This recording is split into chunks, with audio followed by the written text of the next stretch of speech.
Today, let's talk about why do we feel rejection when we don't even. Welcome back to the I Am Sunday show. It is here that you are going to get to know yourself a little bit more deeply and evolve spiritually in a grounded way. And you are one decision away from creating that life that you envision. So let's get into it. What I've learned is you are hardwired for acceptance and love. Sometimes this just means that you are not traumatized. You're not acting from a trauma, but rather the way that you are interpreting life. The way that you are wired is the way that you are understanding life. Your processor is deciding that for you. Now, this is where the tricky thing comes in, is most people are going to say, you've got trauma and that's why you've got that. You've got a rejection wound. But I want to pull you up on this and I want to change the perspective for you so that you can begin to actually move forward. We reach a moment in our life where we do heal these wounds. We recognize them, we accept them, we welcome them, because it does offer us immense discernment as we embody that wisdom and that teaching that, the experience that we went through had offered us. So each time that this happens to you, where you feel rejected because you didn't get invited, if you've healed it and you've dealt with it and you've processed it, you can't keep blaming yourself and saying that this is just your trauma, because you're hardwiring yourself for that way of, processing your life. And this is going to continually be your perception that you view. So what I want you to understand is once you deal to it, it just becomes a way of life. And through that is human beings are hardwired to want acceptance and love. You can't out-heal that. You can't heal yourself to such a degree that you never feel anything again. You never feel rejection, you never feel abandoned, you never feel any of these things, because you're setting yourself up for failure. To truly welcome in this harmony and this balance within you is to know that you are a human being and you're going to feel the nuance of life.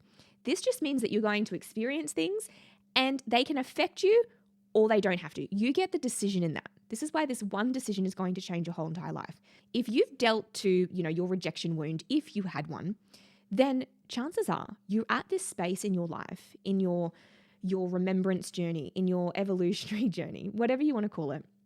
You're at this space where you are just facing life head on. And life has trials and tribulations. Life has challenges, okay? But you don't have to let these shackles hold you any longer. You can allow them just to come in and go as they please. And this is where you sit within this window of tolerance within your emotional state and you allow them just to move as they need to move. This is kind of what regulation feels like, is when you allow them to just move in a way that feels like safety to you. But what I really want you to know today is feeling rejection is just sometimes a way of life. It's just your human processing it. You can change the way that you understand it and process it, but at the end of the day, you are hardwired to want connection. And the way that I started to understand this through my own life and language was that instead of viewing it as a trauma or a setback or rejection, I saw it as showing me what I truly desired and wanted in my heart. I wanted connection. I wanted deep connection and understanding.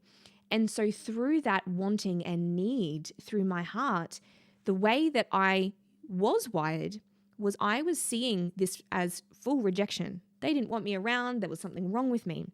But as soon as I had rewired that and I came into this embodiment of safety and enlightenment, I then started to notice how life was actually speaking to me and showing me what I needed. So it was now a way of showing me what I wanted rather than what I didn't have. And so the way that you're understanding that is actually in your filter, in your mind, and how you are wired. But just don't forget that there's things in you that you are hardwired for as a human being. And through that, you now get to decide how you interpret and see life through your lens. But it doesn't necessarily mean that you have a trauma with it any longer if you have dealt to it. This is something that I see majorly in the clients that I work with, is I make sure that they understand that when you heal, you're still going to have the memory.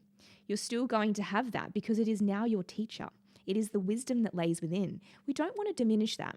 We don't want to get rid of anything of who we've been and what we've experienced, because it allows us to have discernment for future experiences. And that is extremely important in our life. So wherever you're at, whether it's you changing the wiring system, whether you are dealing to the trauma, or whether you are past it and you are now interpreting life from a different lens, I welcome you into this space because it is a very profound one. You're going to embody a version of you that is highly intelligent.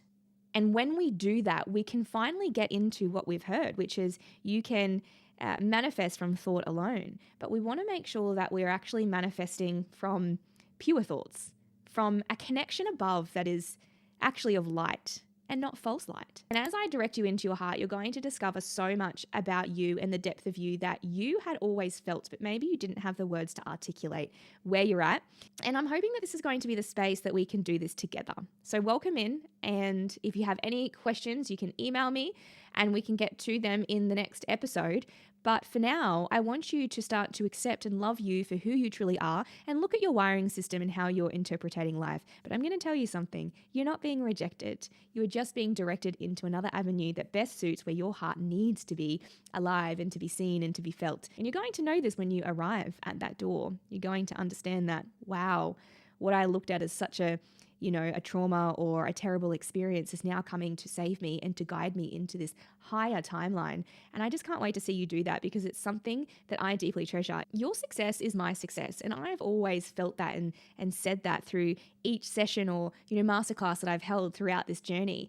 And I want you to feel that in your heart. I want you to feel that this is not just another, YouTuber or another episode that is just a random. I am a genuine human being and an embodied one at that. And through this embodiment and grounded in sovereign being, I am guiding you into the light. I am going to guide you into a higher timeline. And like I've said before, I can't wait to witness it. I'll see you next week where we start to uncover betrayal and trust because those two topics are really important. See ya.